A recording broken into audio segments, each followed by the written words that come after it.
Welcome along, fellow time travelers. For 3 years, beginning in 2016, US-born film director Tim Burton lived and worked in the glass-fronted Eglon House in North London's bohemian Primrose Hill neighborhood. At the time, he had been commissioned by Disney to create a live-action remake of the animated classic Dumbo. Tim Burton used the home's west wing as his film studio and personal living space, and he used the east wing to provide accommodations for his creative team. Burton rented the residence until the film's completion in 2019. Now, you could actually walk through Primrose Hill all day long and still not come across Eglon House. It is not easy to find. It is actually located in a hidden, slightly gritty back alley, surrounded by 19th century detached and semi-detached villas. And on the perimeter are wide and generously curving roads. Now think back to the days prior to electricity. The world was much darker than most people today could even fathom. Back in the early 1800s, in places like London,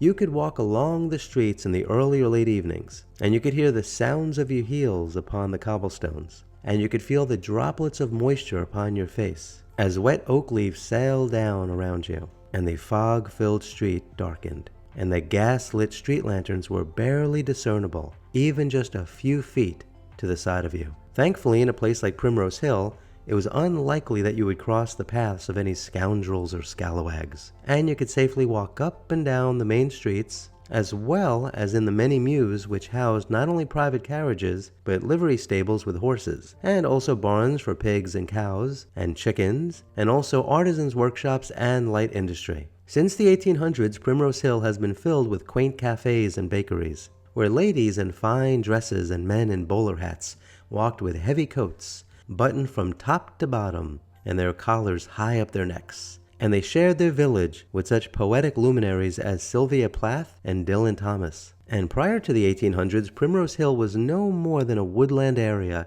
that was once used as a hunting ground by the English monarchs. It is believed to have been named Primrose Hill due to the number of flowering yellow, white, and pink-petaled primroses which once grew there. It has been said that the primrose was Benjamin Disraeli's favorite flower, and primroses also appear in a charge in heraldry. For example, the coat of arms of the Earl of Rosebery. Interestingly, it has also been said that Primrose Hill was named for Archibald Primrose. He was the first Viscount of Rosebery. Eglon House is located on the former site of the landmark Mayfair recording studio. The studio was originally established in Mayfair, London in the 1960s. That's how it got its name. And the studio had different locations before finally settling into Sharpleshall Street in Primrose Hill. And the new studio was designed with the kind assistance of studio designer Eddie Veal, who designed the home recording studios of John Lennon and George Harrison and Ringo Starr. Initially, the complex consisted of just 2 studios, but this grew to 6 studios over 30 years. And the studio expanded to become a 12,000 square foot complex that housed Mayfair Studios 1, 2, and 3, as well as 3 writing and production rooms. And these rooms were occupied by writers, producers, and various artists that were visiting the studio. And prior to being a recording studio, the buildings housed a shell casing factory during the First World War. And then there were barns to house dairy cows. And prior to that, the space was used to provide horse stables for the once grander homes on surrounding streets. Eglon House offers a really luxurious take on the industrial chic style. Checking out the exterior, the design of the building itself was inspired by Pierre Chareau's Maison de Verre that was built in Paris in 1932. Now, the house is reached by walking through a narrow alleyway, and it's lined with other homes, and then passing through what appears to be a wrought iron security gate. You then enter a stone-lined courtyard, and at this point you see that the house is actually 2 different buildings that total over 13,000 square feet, and it shimmers like a glass jewelry box.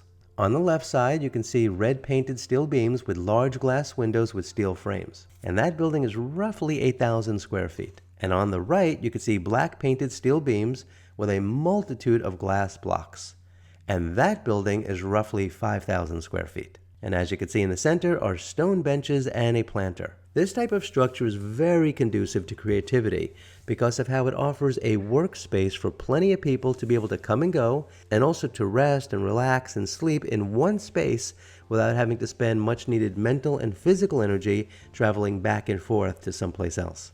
The surrounding homes and businesses, including local shops and restaurants, offer a much-needed distraction from daily work. You see, in life, oftentimes one needs to stop thinking about whatever work issues they're focusing on and they need to let their mind rest so they can tackle the issue at another time. And so to be able to walk out of these doors and into an enchanting 19th century village where one can clear their mind by buying a cup of coffee or strolling through a local shop is absolutely priceless.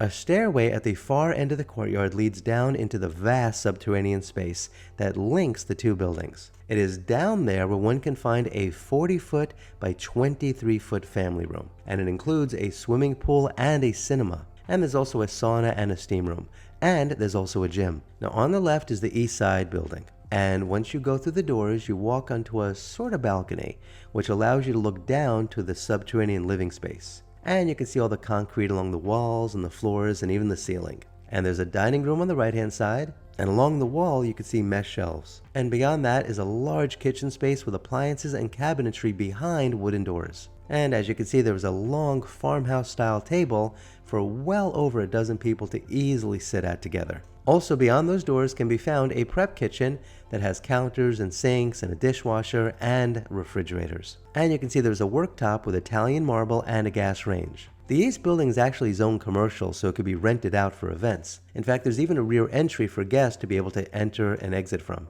Now going all the way up to the top floor, there was a large open space for living and working, and it could be sectioned off for 2 to 3 bedrooms. And there was a grade A glass ceiling specifically designed for this house, which allows lots of light to enter into the space, in addition to the endless array of windows. And there was a large 2,000 square foot master bedroom space that has a lounge area.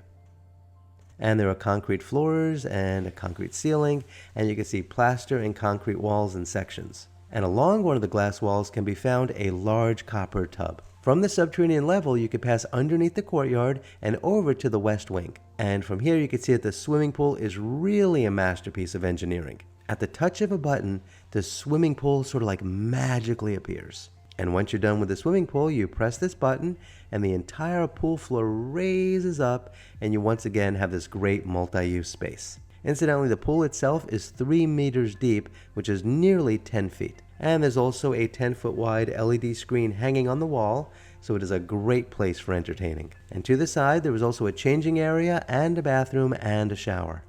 Now, the west wing of the building is considered to be the residential section. And as you can see, it has this amazing winding staircase, but there's also an elevator to help access all the floors. But it seems a bit more intimate, mainly due to the furnishings, but also of the use of some of the marble. Now, like the east wing, it has its own kitchen and breakfast space and a dining room, and that's located to the right. And on the left is a sitting room, and it has enormous ceilings and mesh shelving along the wall. And in the center is the staircase that offers access to the top floors, where there are additional bedrooms with sitting rooms and lots of privacy and light thanks to the use of all that glass block. Prior to Tim Burton starting his 3-year rental, the property was listed in late 2015 for £24 million, or almost $30 million. But there were no takers, so it was offered for rent at $161,000 a month. After his lease ended, Eglon House was listed for £20 million, which was roughly $27 million, though it has also been listed for as much as $35 million. And so this concludes this micro lesson about Eglon House. If you want to support my research, please check out my website, audibleadventures.com. That website also has a page with links to all of my books. So what do you think of Eglon House? Do you think that's the sort of place where you could comfortably live and work? If you have any thoughts about this subject matter, please put those in the comments below and share what's on your mind. If you enjoyed this video, please share it. Please give it a thumbs up and subscribe to my channel. Until next time, I wish you safe travels on all your journeys.